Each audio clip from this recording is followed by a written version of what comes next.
Não basta desejar a luz, é preciso subir a montanha, trazer a lenha e acender o fogo sagrado no altar do próprio coração. Evangelho segundo São Lucas, capítulo 9, versículos do 7 ao 9. Meus irmãos e minhas irmãs, é com o coração voltado para a palavra divina que nós nos reunimos nesta quinta-feira da 25ª semana do Tempo Comum. As leituras que hoje a liturgia nos oferece, do profeta Ageu e de São Lucas, convergem para uma profunda reflexão sobre o desejo, a prioridade e a ação. Elas nos convidam a prescrutar as profundezas da alma, a questionar onde repousam os nossos verdadeiros anseios e a coragem de dar passos concretos em direção ao que é essencial. Observe que na liturgia de hoje, os desejos são motores importantes. Nascem dos olhos, sempre à caça de alguma estrela diante da qual permanecer deslumbrados, e movem os pés, armam as mãos, convidam a estender projetos. Quem de nós não reconhece a força motriz do desejo, essa chama interior que nos impulsiona, que nos faz sonhar e buscar?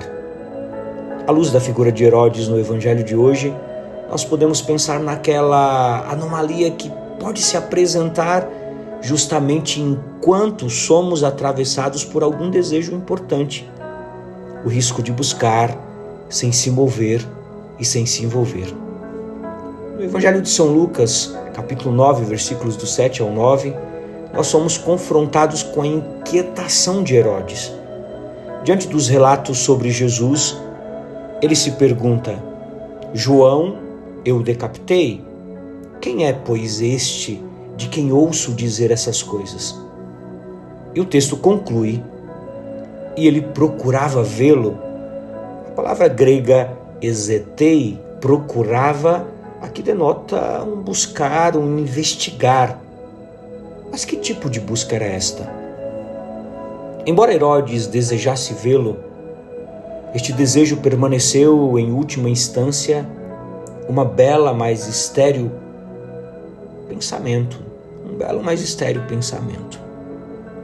O texto de São Lucas, no capítulo 23, versículo 8 a 12, embora não seja a leitura de hoje, revela o desfecho trágico dessa curiosidade. Quando Herodes finalmente se encontra com Jesus, não busca a verdade, mas um espetáculo, esperando ver um milagre feito por ele. Sua busca não era por conversão, mas por entretenimento, ou quem sabe por um cálculo político que o reaproximasse de Pilatos. Seu desejo, nascido dos olhos, não moveu seus pés para o encontro transformador, mas sim para o escárnio e para a rejeição. Herodes perguntou, mas não obteve resposta, porque sua pergunta não vinha de um coração verdadeiramente aberto. Este é o perigo. Note bem que desejar a luz sem querer ser transformado por ela, buscar o extraordinário sem se comprometer com a verdade que ele revela.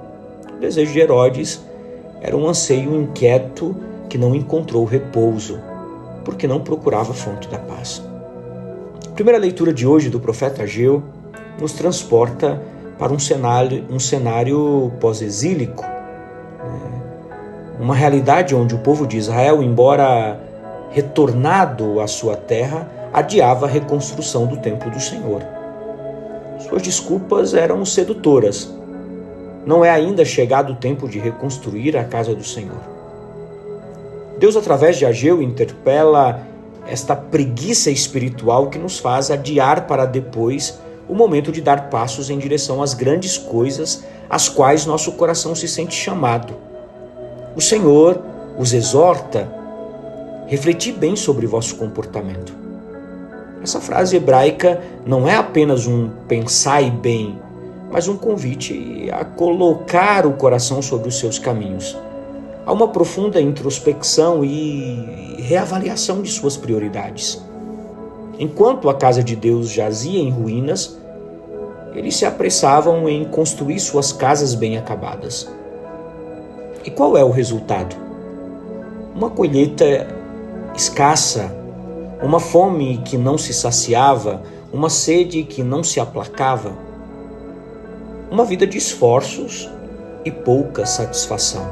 Teologicamente, isso nos lembra que quando nós colocamos nossos próprios interesses e confortos acima da prioridade divina, a bênção plena nos é negada e a própria vida parece esvaziada de sentido verdadeiro.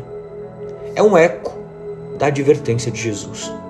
Buscai primeiro o reino de Deus e sua justiça, e todas as coisas vos serão acrescentadas.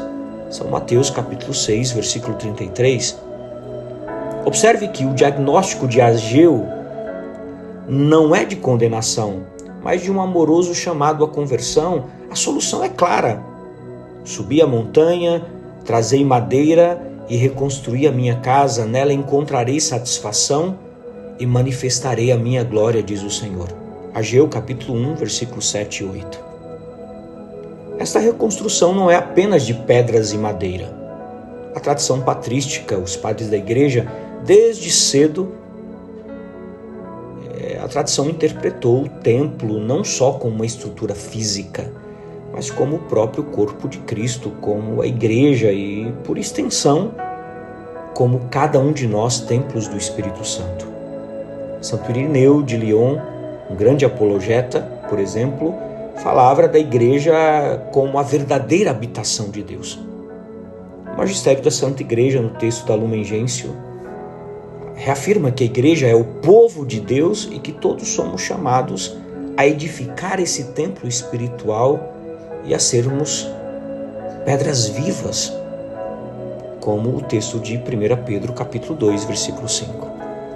Assim, como os exilados deviam subir a montanha e trazer a madeira, nós também somos chamados a subir, a transcender nossas mesquinhas prioridades, a buscar o que é alto, o que é divino. Trazer madeira significa se empenhar com o que temos, com o que somos para a glória de Deus. Não é um tempo que ainda virá, é o agora que nos interpela. Meus irmãos e minhas irmãs, se as coisas estão assim, felizmente resta uma coisa a fazer: reavaliar uma última vez a verdade do nosso desejo e a pobreza da história, até compreender que somos justamente nós a distância que os separa. A distância entre o que desejamos profundamente e a realidade de uma vida insatisfeita. Somos nós mesmos, as nossas escolhas. Somos nós que, repletos da graça que Deus incessantemente nos doa, muitas vezes escolhemos não agir, não nos envolver, não dar prioridade ao essencial. Portanto, reflita bem sobre vosso comportamento, nos diz a profecia de Ageu. É o convite que ressoa em nossos corações hoje, que nossos desejos não sejam meros pensamentos estéreis, como os de Herodes, mas anseios genuínos que nos movam à ação, que não nos deixemos levar pela preguiça sutil de adiar o que é divino, como o povo de Ageu, mas que nos empenhemos na reconstrução do templo. O templo da nossa vida interior, da nossa família, o templo da nossa comunidade, da igreja. Reconstruir com o que temos de melhor. Não basta desejar a luz, é preciso subir a montanha, trazer a lenha e acender o fogo sagrado no altar do próprio coração.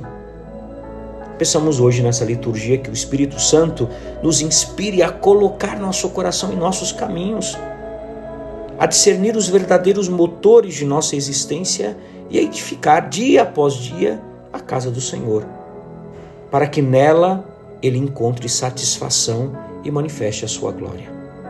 Uma santa e abençoada quinta-feira para você e sua família. Que Deus te abençoe em nome do Pai, do Filho e do Espírito Santo. Amém. Paz e misericórdia.